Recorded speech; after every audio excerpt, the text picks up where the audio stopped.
നടക്കുന്ന CJP പ്രതിഷേധത്തിന് ശക്തമായ പിന്തുണയുമായി വിദേശത്തുള്ള ഇന്ത്യൻ വിദ്യാർത്ഥികൾ ന്യൂയോർക്കിലും ആംസ്റ്റർഡാമിലും ലോസ് ആഞ്ചൽസിലും വിദ്യാർത്ഥികൾ പ്രതിഷേധിച്ചു.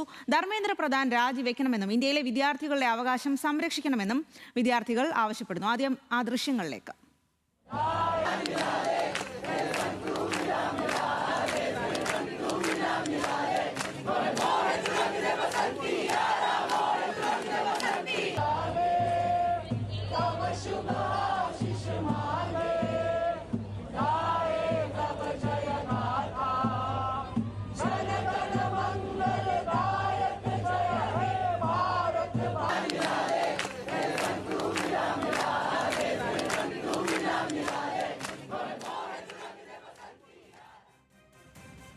ഗൗതം, എന്തായാലും ഈ പ്രതിഷേധം ലോകമെമ്പാടും വ്യാപിക്കുന്നു എന്നുള്ളതാണ്. ഇന്ത്യയെ സംബന്ധിച്ച് വിദ്യാർത്ഥികൾ അത്തരത്തിൽ ഒത്തുകൂടി പ്രതിഷേധിക്കുന്നു എന്ന് പറയുന്നത് വലിയ കാര്യമാണ്. പക്ഷേ മറ്റുള്ള രാജ്യങ്ങളിൽ പോയി ഇത്തരം പ്രതിഷേധം ഉണ്ടാകുമ്പോൾ നമ്മുടെ രാജ്യത്തിൻ്റെ വിദ്യാഭ്യാസ സമ്പ്രദായമൊക്കെ ഏത് രീതിയിലാണ് എന്നുള്ളത് അവിടെയുള്ള ആളുകൾ കൂടി ഈ തരത്തിൽ മനസ്സിലാകുന്നു എന്നുള്ളൊരു കാര്യം കൂടിയുണ്ട്. അപ്പോൾ എങ്ങനെയാണ് പ്രതിഷേധം ലോകമെമ്പാടും ഇപ്പോൾ വ്യാപിക്കുന്നത്? സ്വാതി, അടിച്ചമർത്താൻ ശ്രമിക്കുമ്പോഴും വലിയ അഗ്നിയായി അത് പടരുമെന്ന നിലയിലാണ് CJPയുടെ സമരം ഇപ്പോൾ മുന്നോട്ട് പോകുന്നത്.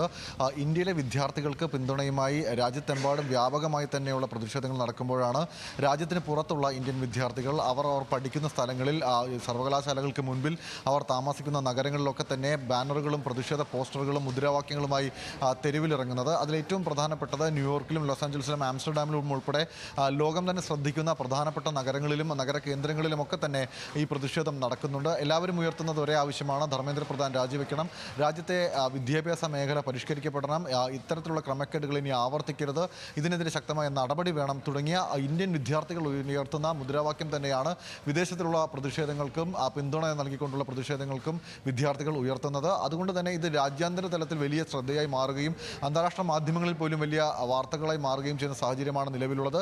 വലിയ പാരമ്പര്യം അവകാശപ്പെടുന്ന ഇന്ത്യൻ വിദ്യാഭ്യാസ രംഗത്തിന് ഒരു തിരിച്ചടി എന്ന നിലയിൽ തന്നെ അന്താരാഷ്ട്ര സമൂഹം ഈ സമരത്തെ വിലയിരുത്തുന്നുണ്ട്. പ്രത്യേകിച്ച് പരീക്ഷാ ക്രമക്കേട്, നീറ്റ് പോലെ ഏറ്റവും ഗൗരവകരമായ ഒരു പരീക്ഷയിൽ ഇത്തരത്തിലുള്ളൊരു സംഭവം ഉണ്ടാകുന്നത്, അതിനെതിരെയുള്ള വിമർശനം രാജ്യാന്തര തലത്തിലും ശക്തമാണ്. അതുകൊണ്ട് തന്നെയാണ് ഇന്ത്യയിൽ നിന്നും വിദേശത്തേക്ക് പോയി പഠിക്കുന്ന വിദ്യാർത്ഥികൾ അവരുടെ പ്രതിഷേധം രേഖപ്പെടുത്തിക്കൊണ്ട്, പിന്തുണ രേഖപ്പെടുത്തിക്കൊണ്ട് തെരുവിലിറങ്ങുന്നത്. പ്രധാനമായും പ്രധാനമന്ത്രിക്കെതിരെയും ധർമ്മേന്ദ്ര പ്രധാനെതിരെയും NDA സംവിധാനത്തിനെതിരെയുമാണ് ഇവരുടെ പ്രതിഷേധമുള്ളത്. രാജ്യത്തെ പ്രധാനപ്പെട്ട വിദ്യാഭ്യാസ മേഖലയിലെ പ്രധാനപ്പെട്ട സ്ഥാപനങ്ങൾക്കെതിരെ രാജ്യാന്തര തലത്തിൽ നടത്തുന്ന പ്രതിഷേധത്തിന് അത്തരത്തിലുള്ളൊരു മാനം കൂടി കൈവരുന്നുണ്ട്. സ്വാതി. ശരി ഗൗതം.